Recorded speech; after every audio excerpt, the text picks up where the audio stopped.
تحية للمشاهدين الكرام. هاد الأيامات ارتفاع ثمن العقار في المغرب بأثمنة اللي خيالية. المغاربة ما فهموا والو وما فهموش كاع في الغلاء اللي وقع. تيقول لك حنا ما بقينا فاهمين والو. اذا الخوت كما كتعرفوا من طنجة للقويرة ان الثمن طلع ديال السكن، وهذا هو النقاش اللي كاين دابا. كما كتعرفوا ان المنعشين العقاريين حاولوا انهم يستغلوا واحد الفرص اللي جايه في المغرب واللي هي كاينه من بينها اللي حاضره. قالوا بلي انه الجاليه المغربيه غتدخل هذا الصيف، يعني ارى نرفعوا الثمن باش اننا نبيعوا يعني الشقق ديالنا بواحد الاثمنه اللي خياليه. قالوا ارى نستغلوا الفرصه، الغلاء كاين ارى نرفعوه. لكن انهم كيتفاجئوا ان الجاليه المغربيه في الصيف ما دخلاتش، وهذا العقار هذا اللي عندهم باقي واحد لهم في راسهم. لكن للاسف الناس ما شراتش والثمن مرتفع. دابا هذا هو السؤال. حنا كنعرفوا السوق كيتحكم فيه العرض والطلب. الى الناس ما شراتش خاص العقار خصو ينزل، لكن ما نزلش. واش المغرب استثناء من هذه القاعده هذه في العالم؟ كنعرفوا السوق كتحكم فيه العرض والطلب. اذا كذلك من بين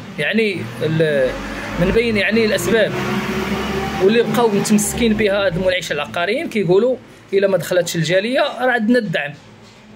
يعني كما كتعرفوا هذا الدعم هذا اللي هو دارته الدوله، دعم السكن اللي كيبدا من 7 المليون حتى 10 ديال المليون. لان اغلب الناس ملي يسمعوا الدعم اللي كان كاري راه تيفكر انه باش يمشي يشري شقه ويستافد من هذا الدعم، واللي كذلك اللي ما كاريش حتى هو اللي ساكن وعنده الملك حتى هو فكر بطرق ملتويه انه يستافد من هذا الدعم اللي كيبدا من 7 المليون قلت حتى 10 المليون. كذلك هنايا المنعش العقاري فكر انه ينقض على هذه الفرصه هذه. كذلك كاين واحد الناس اللي كانوا غيشريو في السكن الاقتصادي قالوا كاين الدعم، ارانا ندفعوا مثلا نستافدوا بديك 7 المليون ندفعوا السكن المتوسط. كذلك كاينين الناس اللي نهجوا واحد الاساليب في اطار السكن الاقتصادي، نهجوا واحد الاساليب ملتويه كذلك باش انهم يحصلوا على شقق المزيد من الشقق الثانويه. حيث كتعرفوا بلي ان دابا الان كاين بزاف ديال الشقق اللي الان ولات كتكرا في المغرب، ولات الثقافه عندنا خصوصا حنايا يعني مقبلين على كاس العالم. وكاين هذا الرهان هذا اللي راهنوا عليه بزاف ديال الناس، قالوا نشريو شقق واخا تكون غاليه 50 مليون 60 مليون، راه غيجي كاس العالم غادي نكريوهم باثمنه كتوصل يعني اليومي الكراء اليومي كيوصل 600 700 800 ويقدر يوصل 1000 درهم في النهار. الى من غيكون كاس العالم بخصوص في المدن اللي غادا تاخذ يعني النصيب ديالها من المباريات، مثلا بحال مراكش طنجه الرباط.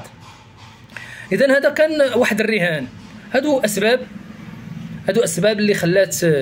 وسبب اخر اللي هو حتى المساطر اللي كاينه دابا الاداريه المعقده حتى هي ساهمت بواحد الشكل كبير في هذه العمليه ديال رفع الثمن ديال العقار.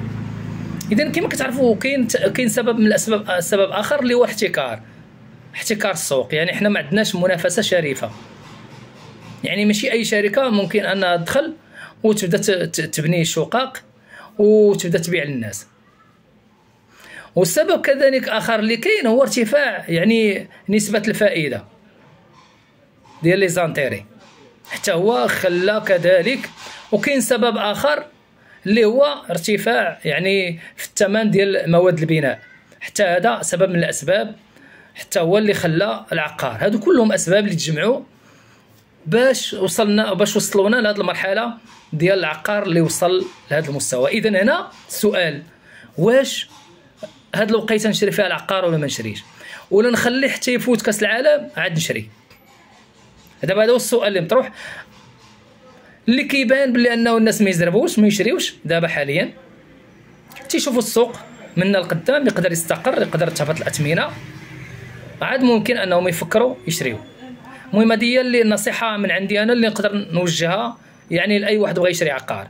ما تزربش اخويا الا بغيتي تشري عقار، لانك تقدر تخسر 20 مليون حتى 30 مليون ديال الفرق.